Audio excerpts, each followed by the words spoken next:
Olá, pessoal, professora Daiana do Carmedais, mais um conteúdo hoje novo para o canal Foco na Caveira. Hoje eu vou falar um pouco para vocês sobre AVC, quais são os tipos e os sintomas dos AVCs.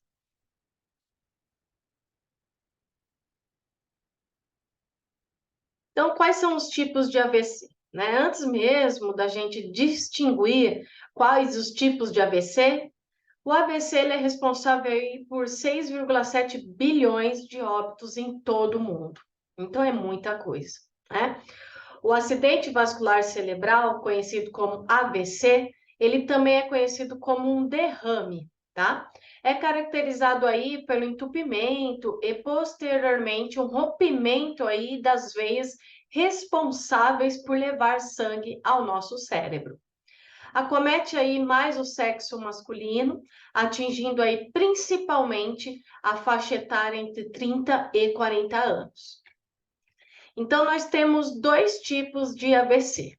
Nós temos o AVC hemorrágico e o AVC isquêmico.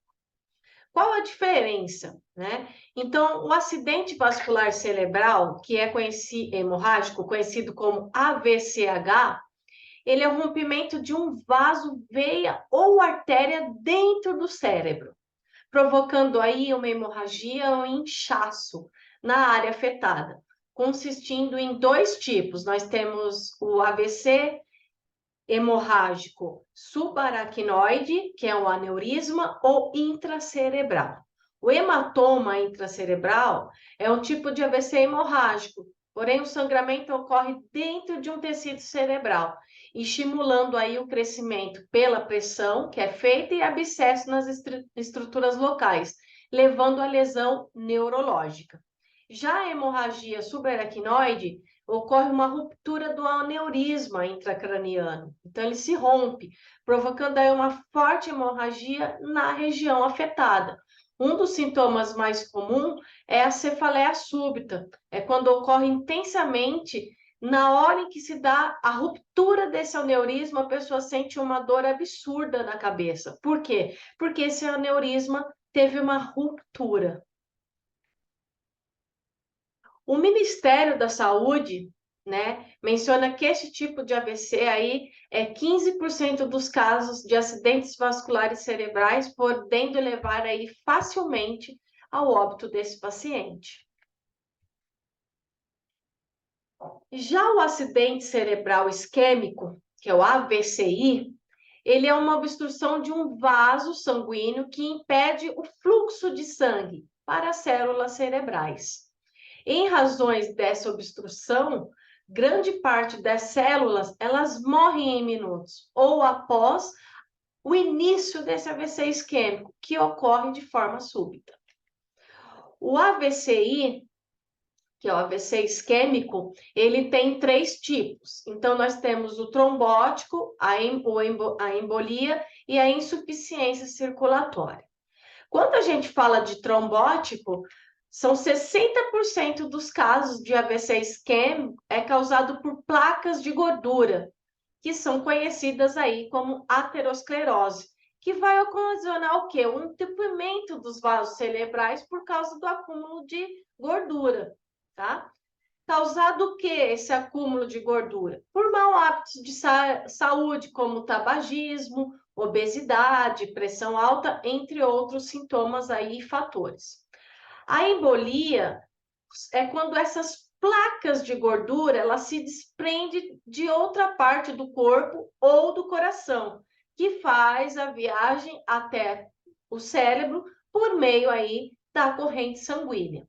E a insuficiência circulatória, a gente fala que é a falha cardíaca, o coração começa a deixar de bombear o sangue suficiente para suprir o quê? Todas as necessidades do cérebro, gerando aí uma deficiência circulatória na cabeça.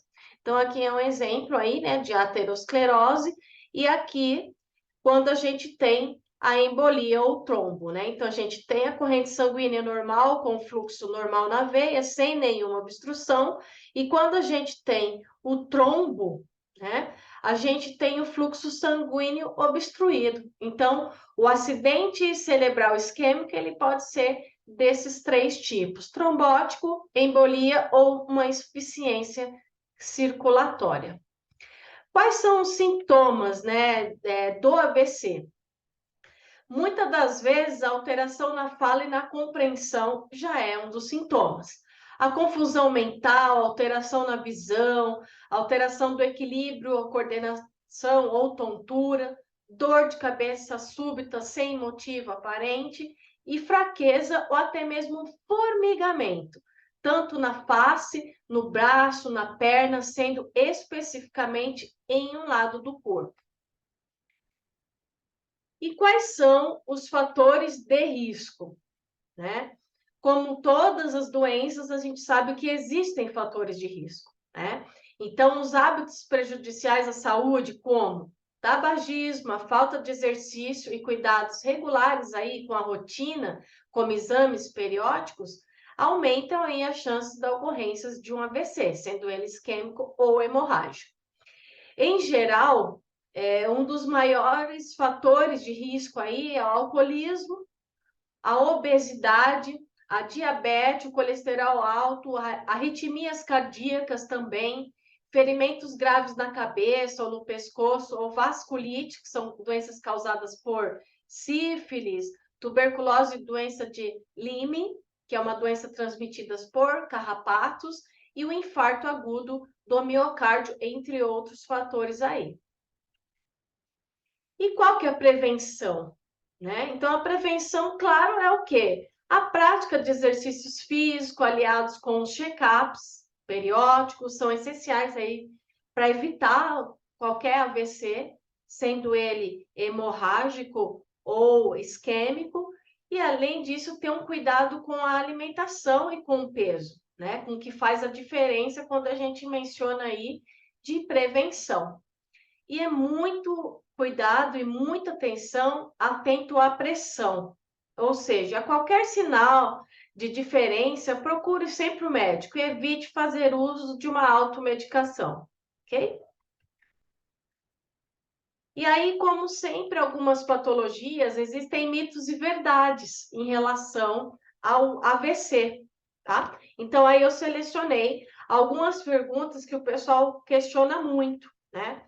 A dificuldade de movimentação é um sintoma? É verdade, né?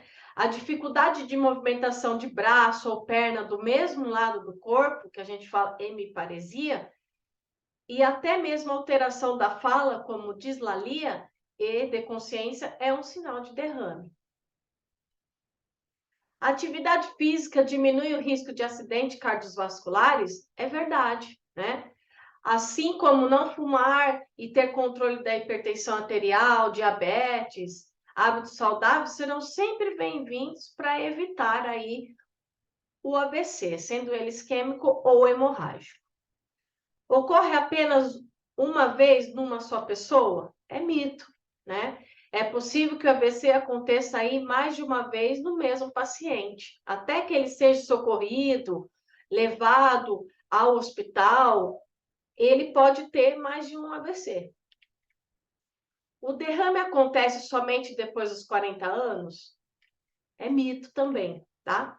O acidente vascular, né, cerebral, ele pode acontecer com crianças, adolescentes e também, porém, a idade, a condição clínica piora, né, devido aos fatores de risco envolvidos, como a aterosclerose, a diabetes, a hipertensão arterial. Então, não é uma doença que afeta somente pessoas a partir dos 40 anos. Pode acometer crianças, pode acometer adolescentes, e isso vai variar de acordo com a condição clínica e os fatores de riscos se esses pacientes tiverem. E aqui eu deixo para vocês esse link do YouTube, que é da ex-esposa do nosso presidente, Luiz Inácio Lula da Silva, a senhora Marisa, que teve AVC.